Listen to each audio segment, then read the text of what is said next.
做實體店或者做物互易嘅朋友，最驚遇到嘅係乜嘢啊？就係你辛苦耕耘嘅嗰個市場，幫個品牌由冇人識做到去好爆嘅時候，結果供應商見到你做得咁好，竟然想收翻個代理權自己做返，或者加你價，甚至喺背後搞你添。歡迎嚟到呢度，我係 Mel 老闆，目前經營緊5間鋪頭。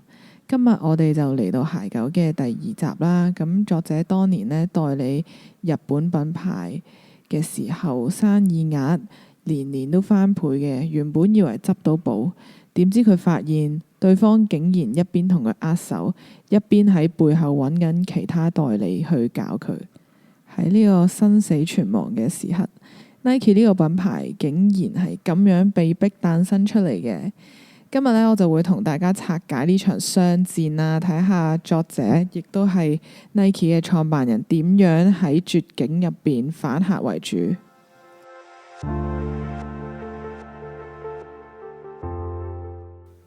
咁呢，當時作者嘅公司呢就叫藍帶啦。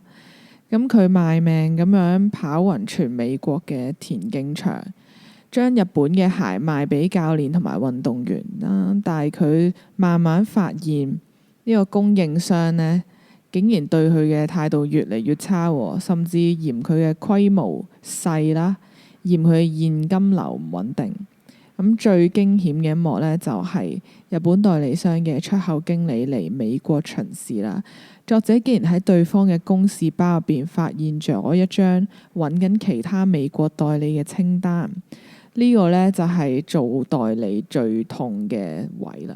當你做得差，佢會炒你；當你做得好呢，佢就會想吞咗你啦。咁 Mel 老闆就想同大家講，如果你做緊代理或者加盟店嘅話，你一定要有適當嘅危機感啊！你擁有嘅只係經營權，而唔係所有權。如果你冇自己嘅核心競爭力嘅話，你永遠只會係供應商眼入邊隨時可以棄嘅一隻棋啫。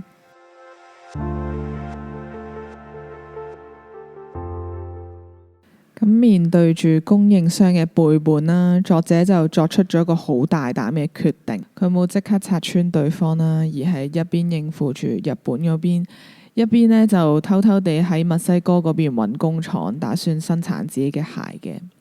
而呢個決定呢都極之危險啦，因為佢當時呢其實爭緊銀行好多錢嘅，但係佢根本就冇自己嘅商標同埋設計啦。但係佢亦都明白一點嘅係，如果佢坐以待斃嘅話，藍帶公司一定會俾人哋吞併嘅。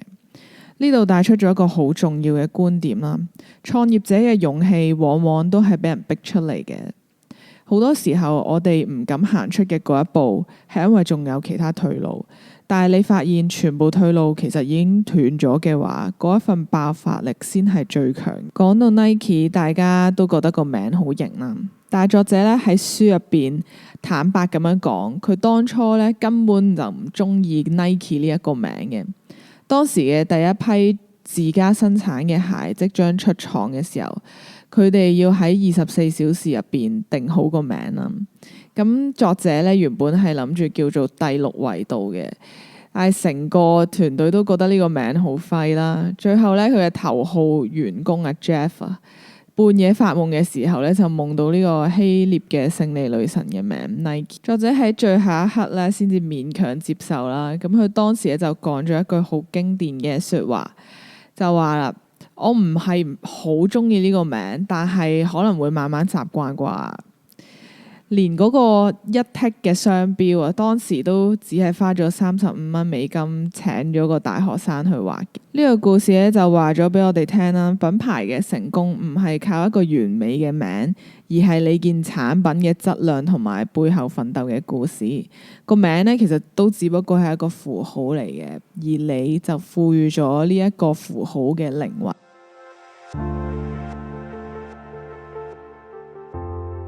咁作者喺呢一段時間呢，都玩咗一場好高難度嘅政治外交啦。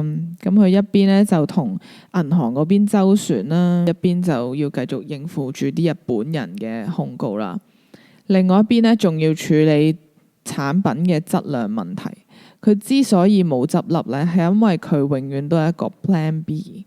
佢明白咧，唔可以將所有雞蛋都放喺同一個籃嗰度嘅。咁對於我哋開實體店嘅人嚟講咧，呢一點係非常之重要嘅。你嘅供應鏈有冇 Plan B 啊？你嘅客係咪都係單一㗎？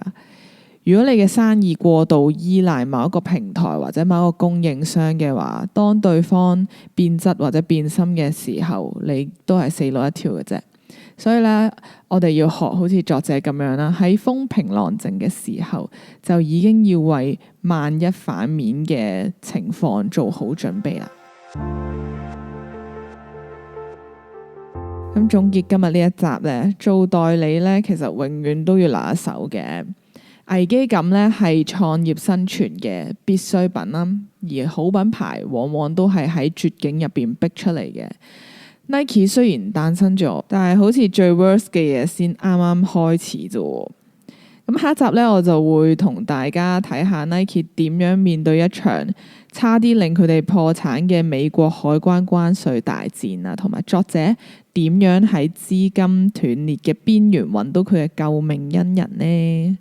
咁如果大家都中意呢一集嘅話，可以打翻開個通知啦。咁我一出新片就會即刻通知你噶啦。如果你有咩書想聽嘅話，你都可以喺下面留言話俾我聽啦。我係喵老闆，我哋下次見，拜拜。